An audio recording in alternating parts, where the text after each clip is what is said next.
The Lord be with you. And with your spirit. A reading from the Holy Gospel according to St. John. Glory to you, O Lord. Jesus said to his disciples, Amen, amen, I say to you, unless a grain of wheat falls to the ground and dies, it remains just a grain of wheat. But if it dies, it produces much fruit. Whoever loves his life loses it, and whoever hates his life in this world will preserve it for eternal life. Whoever serves me must follow me, and where I am, there also my servant be. The Father will honor whoever serves me. The Gospel of the Lord. Praise to you, Lord Jesus Christ. My brothers and sisters, today we celebrate the feast of Saint Lawrence, deacon and martyr. Who is a deacon? Well, in the original context, of course, the deacons were the ones who were assigned to do the menial jobs, which expected also before from the apostles themselves, one of which is to distribute food to the widows. When there was an incident, some of the widows were neglected in the distribution of food, and a complaint was filed.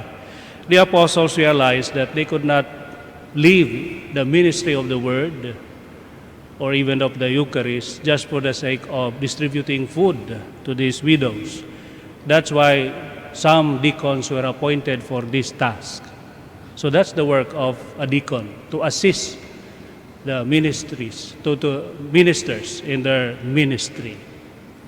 Now, oftentimes when we pray for those frontliners in this pandemic, the ones really putting themselves in danger just to address this sickness or illness that bothers us all, COVID-19, we oftentimes think of the doctors and nurses and those who are medical practitioners.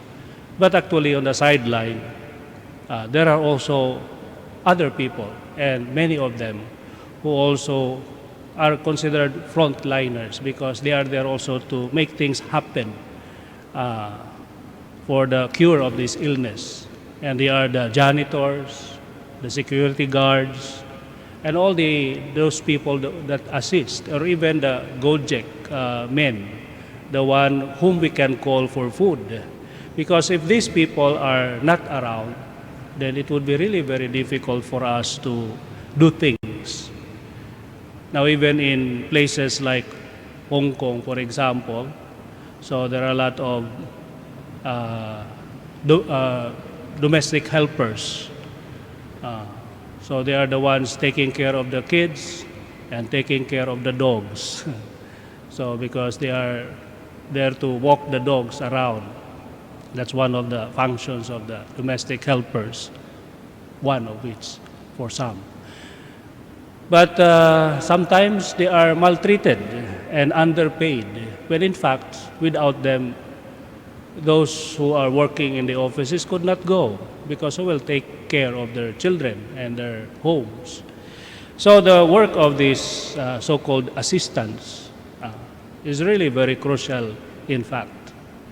So that's also the work of a deacon. Now, what about a martyr? Of course, among the saints, the ones who are immediately or quickly canonized are the martyrs, because they have proven their worth.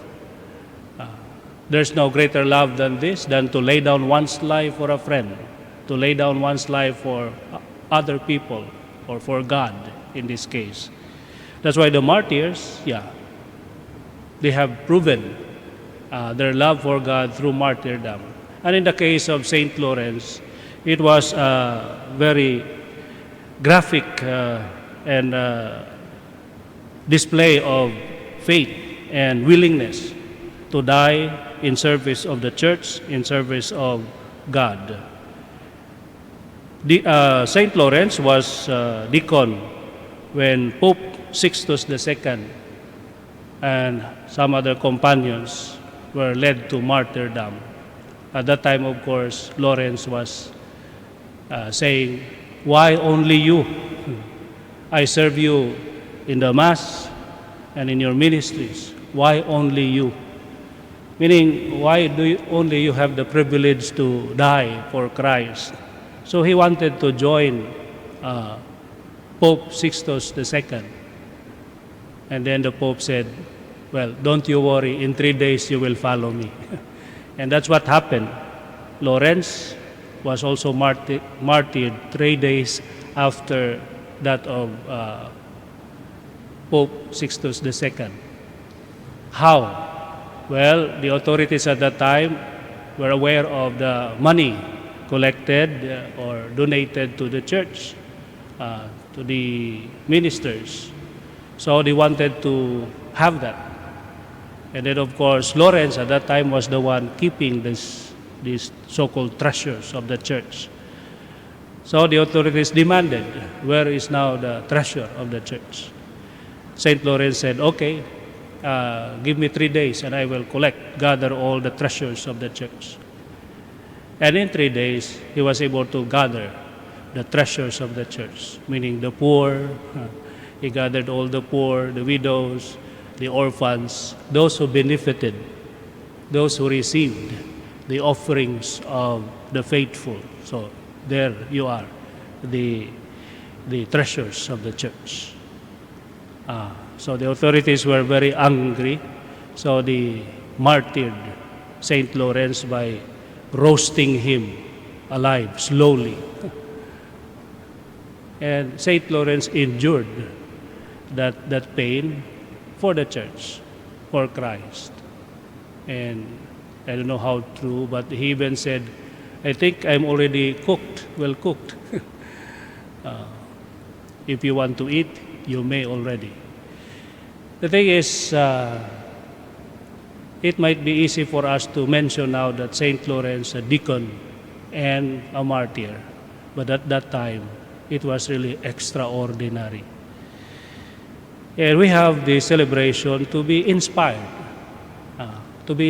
by the saints.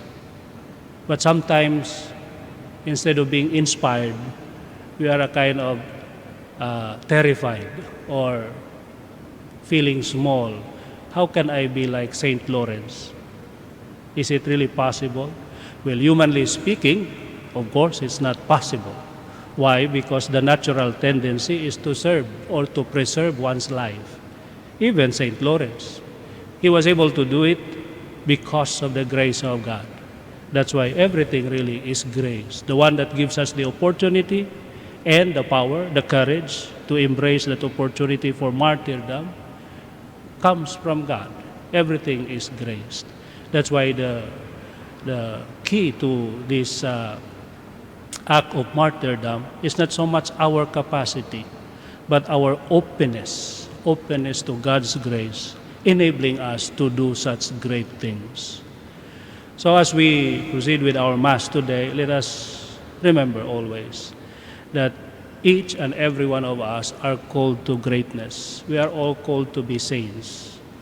It's not a matter of choice. It's a necessity. It's not an option, rather, but a necessity. We cannot enter heaven without becoming holy and a saint for that matter.